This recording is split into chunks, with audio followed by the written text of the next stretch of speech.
write our songs as a unit, but the songs were crafted beforehand. I went through a breakup, and that made sense to me lyrically to start adding that into these songs. And then I brought in the lyrics that I had to these guys, and they were like, this shit's good, this shit's bad. And then we kind of worked together to put together our EP. The way we kind of looked at it was like different stages of a breakup, and kind of the feeling of in the different stages of the breakup. Like, we have a song on this EP called Am I the Only Reason? And that was a song where lyrically it's about looking inside, saying like, wow, like I fucked up in this place. You know, it's not only her fault. And then Milk and Roses is just a song that's like, all right, it's time to fully move on. It's time to close this chapter and see, you know, the next page.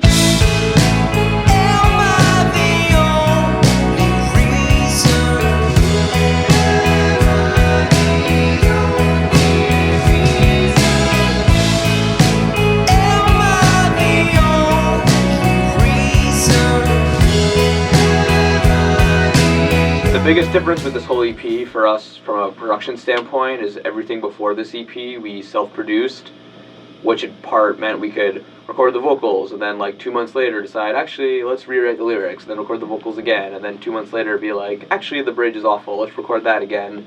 Whereas with this EP, we were actually paying to go to a studio and have somebody else work on it, and we had set recording dates, and that's what it was, and we had to go in and do the song that day, and we couldn't just decide a few weeks later that we actually wanted to redo a bunch of it, which I think was good, because it can be hard to be decisive when you have that kind of infinite ability to change things, but it does add to the pressure a little bit, I think in a good way, because I think it can be hard to finalize something good when you kind of know in the back of your head you can always go back and change it a little bit.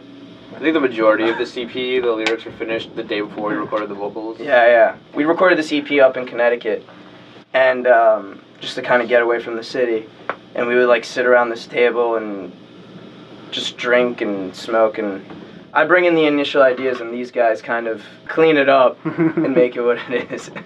We rewrite it. And then we press record right then and there. Exactly. I feel like I've got a lot of beats and a lot of complicated beats. I'm swagging, I got a lot of beats.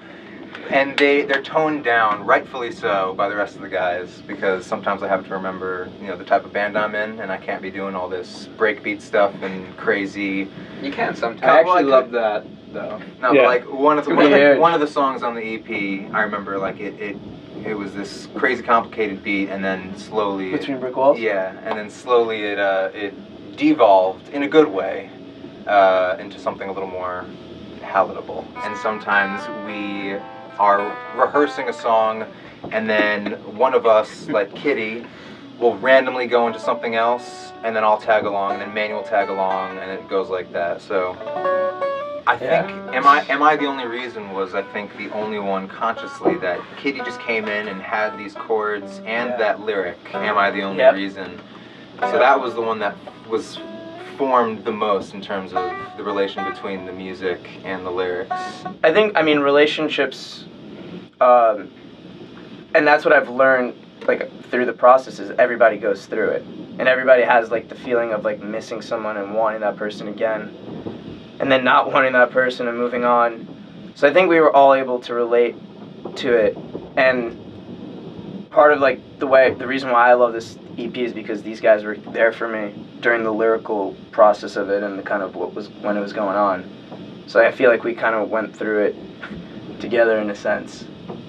It represents the confusion that it represents the confusion in the lyrics. Me having to deal with a lot of pedals. That's what it is. Yeah, Kitty and pedals have a very love-hate relationship. It's really just confusing and a mess, and that's what the songs are too. We played around with like so many ideas, maybe 5 or 6 for the EP artwork, and then another 5 or 6 for the various singles. But they relate to the music in some way if you think about it. A lot of them have like these little kids in it, which we've self-proclaimed as ourselves, and it's kind of like the kids going through the same things that Eric was going through. So because we also recorded it live, that was the whole point, so that they would translate live. This like felt like the least studio recording we've ever done because we played it live, because we were all together in a room. That was very much one of our main, I don't know how many like goals we really set out going into making this EP, but one of them was definitely to make it more live. playing shows is fun, and recording in the studio is also fun. I mean, like, we love coming here and writing songs and jamming and having a good time. I agree. Like, you gotta. It's fun to play shows. So Yeah. if you don't have fun doing that, it's not worth Yeah, it. this isn't the job for you. If you have to fake it, you're not gonna make it.